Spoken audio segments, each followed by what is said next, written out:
వేడి వేడి అన్నంలో నెయ్యి వేసి అమ్మ ప్రేమతో కలిపి పెట్టిన మొదటి ముద్ద అదే గుర్తొస్తుందండి. ఆవకాయ అనే పదం విండే మన తెలుగు వారికి మాత్రం సొంతమైన ఒక ఎమోషన్, ఒక నొస్టాల్జిక్ ఫీల్. అలాంటి నొస్టాల్జిక్ ఫీల్ ఉన్న ఆవకాయ పచ్చడి ఎలా చేయాలో చూసేద్దాము. Welcome to Babbi's kitchen. ఆవకాయ పచ్చడి పట్టడానికి మొదటి ప్రాసెస్ మామిడికాయలు శుభ్రంగా కడిగేసి తుడిచేసి ముక్కలు కోసుకోవడం అనేదే. ఇప్పుడు నేను వీడియోలో చూపించే ప్రకారంగా ముక్కలు కోసుకోండి. ముక్కలు కోసిన తర్వాత పైన పొర వస్తుంది కదండి, ఆ పొర తీసేయాలి. పొరలు తీసేసిన తర్వాత శుభ్రంగా తుడిచేసి వీలుండే ఒక 10 నిమిషాల పాటు ఎండలో పెట్టండి. ఒకవేళ మీకు ఎండలో పెట్టడానికి వీలు కాదు అంటే ఫ్యాన్ కింద పట్టినా సరిపోతుంది. అంటే ఇక్కడ మామిడి ముక్కలోని తడి అనేది అసలు ఉండకూడదు. నేను 400 గ్రామ్ వెల్లుల్లిపాయలు తీసుకున్నానండి. అలాగే వీడియోలో చూపించినటువంటి ఆవాలు తీసుకున్నాను. చిన్న ఆవాలు కొంచెం ఎర్రగా ఉంటుంది కదండి, అది. మీరు ఈ నల్ల ఆవాలు అయినా తీసుకోవచ్చు. అలాగే కారం కూడా 2-3 రోజులు ఎండపెట్టి ఆడించిన కారం అండి. ఇప్పుడు ఫస్ట్ అయితే మనం ఆవాలు పొడి చేసుకోవాలి. ఆవాలు పొడి చేసుకోవడానికి ఫస్ట్ మనం ఒకేసారి కాకుండా 2 సార్లు వేసుకొని పొడి చేసుకోవాలి. అలాగే పొడి చేసుకున్నప్పుడు బాగా మెత్తగా పొడి చేసుకోవాలి. గ్రైండ్ చేసినప్పుడు ఒకేసారి కాకుండా కొన్ని పల్సులు ఇస్తూ గ్రైండ్ చేసుకోండి. ఒకేసారి మాత్రం మీరు గ్రైండ్ చేసామంటే అది బాగా ముద్ద కింద అయిపోతుంది. మిక్సీ గిన్నె కూడా బాగా వేడెక్కేస్తుంది అనమాట. సో 2-3 పల్సులు ఇస్తూ గ్రైండ్ చేసుకుంటే బాగుంటుంది. గ్రైండ్ చేసిన తర్వాత ఆ పొడినే ఇలా జల్లించుకోవాలి. ఏదైనా నలకలు అవి ఏమైనా ఉండంటే ఇలా జల్లించుకోవడం వల్ల మనకి అది క్లీన్ అవుతుంది అనమాట. ఇలా జల్లించుకున్న తర్వాత ఏ గిన్నెతో అయితే ఆవాలు తీసుకున్నానో అదే గిన్నెతో కారం తీసుకోవాలి. తర్వాత ఆవు పిండిని కూడా అదే గిన్నెతో మనం కొలిచి వేసుకోవాలి. సేమ్ అదే గిన్నెతోటే సగం వరకు నేను ఉప్పు కూడా వేస్తున్నాను. ఉప్పు నేను ఎలా తీసుకున్నానంటే కల్లుప్పునే ఫస్ట్ ఆడేసిన తర్వాత ఆ పొడిని ఎండబెట్టానండి. మీరు కూడా మ్యాక్సిమం వీలైతే అలాగే చేసుకోండి. ఎందుకంటే మనం కల్లుప్పు ఎండబెట్టి ఆడితే కొంచెం తడి అనేది వస్తుంది, మళ్ళీ అది ఎండబెట్టాలి. అందుకైనా బెటర్ మీరు అది ఆడిన తర్వాత, అంటే కల్లుప్పు పొడి చేసిన తర్వాత ఆ పొడిని ఒక 1 డే ఎండబెట్టేసుకోండి. తర్వాత ఇలా వాడుకుంటే బాగుంటుంది. ఇప్పుడు అది కూడా ఉప్పు కూడా వేసేసుకున్న తర్వాత మెంతులు వేసుకోవాలి. మెంతులు నేను ఇక్కడ ఒక గుప్పిడి మెంతులు తీసుకున్నాను. ఇప్పుడు ఇవన్నీ ఒకసారి బాగా కలిపేసుకోవాలి, పొడి అన్ని కూడా. తర్వాత నేను ఏ గిన్నెతో అయితే ఫస్ట్ ఆవాలు తీసుకున్నానో అదే గిన్నెతో నూనె కూడా తీసుకున్నాను. నూనె 2 సార్లు తీసుకున్నానండి, అంటే లీటర్ నూనె. ఇప్పుడు ఈ నూనెలోకి మనం ముందుగా ఒలిచిపెట్టుకున్నటువంటి వెల్లుల్లిపాయలని ఒక 10 మినిట్స్ నానబెట్టాలి. ఎందుకు నానబెడుతున్నానంటే వెల్లుల్లిపాయ అలా నానబెడితేనే ఈ కారం ఉప్పు ఇవన్నీ మనం కలిపి పెట్టుకున్నాను కదండి, ఆ వెల్లుల్లిపాయకి బాగా పడుతుంది. పొడిగా వేస్తే అలా పట్టదు. సో ఒక 10 మినిట్స్ అలా నానబెట్టి పెట్టుకుంటే బాగుంటుంది. మీరు వీలైతే ఈ ఒక స్టెప్ స్కిప్ చేయకండి. తర్వాత మామిడికాయ ముక్కలు వేసుకోవాలి. మామిడికాయ ముక్కలు కూడా ఏ గిన్నెతో అయితే నేను ఫస్ట్ ఆవాలు కుళ్ళిచ్చానో అదే గిన్నెతోటే మామిడికాయ ముక్కలు కూడా తీసుకున్నాను. సేమ్ నూనెలో వెల్లుల్లిపాయ ఎలాగో నానబెట్టావో అలాగే మామిడికాయ ముక్కల్ని కూడా నానబెట్టాలండి.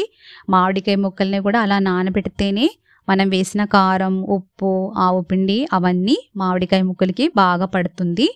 ఇప్పుడు మామిడికాయ ముక్కల్ని కూడా ఒకసారి బాగా నూనెలో ఇలాగా పెట్టేసిన తర్వాత నేను ఇప్పుడు మీకు వీడియోలో చూపిస్తున్నాను కదండి, అదే ప్రకారంగా నూనెలో ఒకసారి ముంచేసి అప్పుడు ఆ పిండిలోకి కారం ఉప్పు అవన్నీ కలిపి పెట్టాను కదండి, అందులోకి వేసుకోవాలి వెల్లుల్లిపాయలతో పాటు. ఈ ప్రాసెస్ ఇలాగా 4 సార్లు కంటిన్యూ చేశాను. అంటే నేను 4 సార్లు తీసుకున్నాను. మొదటి చూపించిన ఆవు పిండి కొలిచిన అదే గిన్నెతోటే 4 సార్లు మామిడి ముక్కలను కూడా కొలిచి వేసుకున్నాను. నాకు ఎంతెంత పట్టింది అనేది లెక్క నేను లాస్ట్లో మీకు డిస్క్రిప్షన్లో ఇస్తానండి. నేను ఎంత కారం తీసుకున్నాను, ఎంత ఆవు పిండి తీసుకున్నాను, ఎంత ఉప్పు తీసుకున్నాను అన్నీ కూడా డిస్క్రిప్షన్లో ఇస్తాను. మీకు డౌట్ ఉండే ఒకసారి చెక్ చేసుకోండి అందులో. సో మీరు ఇక్కడ జస్ట్ ఒకటి మాత్రం గుర్తుపెట్టుకుంటే సరిపోతుంది. మనం ఏ గిన్నెతోటి ఫస్ట్ ఆవు పిండి కొలిచానో ఆ గిన్నెతోటే అన్నీ కొలుచుకోవాలి. ఒక గిన్నె మీరు స్పెసిఫిక్గా దానికోసం తీసుకోండి, అదొక్కటి మాత్రం మీరు గుర్తుపెట్టుకోవాలి. ఇప్పుడు మనం ఈ ఆవకాయ ముక్కల్లోకి మనం కలిపి పెట్టుకున్నటువంటి కారం ఉప్పు అన్నీ పట్టేలాగా బాగా కలిపేసుకోవాలి.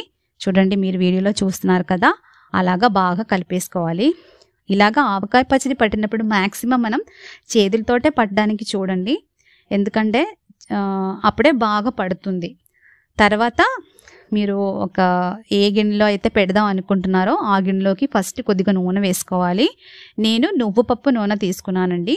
మ్యాక్సిమం మీరు కూడా అదే నూనె వాడడానికి ట్రై చేయండి. నువ్వు పప్పు నూనె మన హెల్త్కి చాలా మంచిది. సో నూనె వేసిన తర్వాత మామిడికాయ ముక్కలు అన్నీ కూడా ఇలాగ చూపించే ప్రకారంగా పెట్టేసుకోవాలి. అలా నిదానంగా పెట్టేసుకోవాలన్నమాట. అది పెట్టిన తర్వాత మళ్ళీ మిగిలిన నూనె ఉంది కదండి, మనం ఫస్ట్ అన్నిటికీ వాడిన తర్వాత కొద్దిగా నూనె బాకి ఇంకా మిగిలిపోతుంది కదా గిన్నెలో, ఆ నూనె కూడా మనం వేసేసుకోవాలన్నమాట. అలా ఒకేసారి కాకుండా అలా కొంచెం కొంచెం వేసుకోండి. నిదానంగా వేసుకుంటే ఆ నూనె అనేది అడుగుకి వెళ్ళిపోతుంది. చూడండి, అలా నూనె అలాగే దిగిపోతుంది అనమాట. ఇలా ఉంటుంది. సో అలా మీరు 2 days అలాగే పెట్టేసుకోవాలి. 3వ రోజు మళ్ళీ మనం ఒకసారి పచ్చడిని కలిపేసుకోవాలి. అంటే ఏ రోజైతే మనం పచ్చడి పట్టామో ఆ రోజు నుంచి 2 రోజులు పోయాక 3rd day మళ్ళీ మనం పచ్చడి కలిపేసుకోవాలి. ఈ స్టేజ్లోనే మనకి కారం, ఉప్పు ఏమైనా తక్కువ అయిందంటే యాడ్ చేసుకోవచ్చు అనమాట. ఒకవేళ మీకు ఆ స్పైసీనెస్ సరిపోతుంది అంటే కనుక నేను ఇప్పుడు మీకు చూపించబోయిన ఆ ఒక ప్రాసెస్ మీరు స్కిప్ చేసుకోవచ్చు.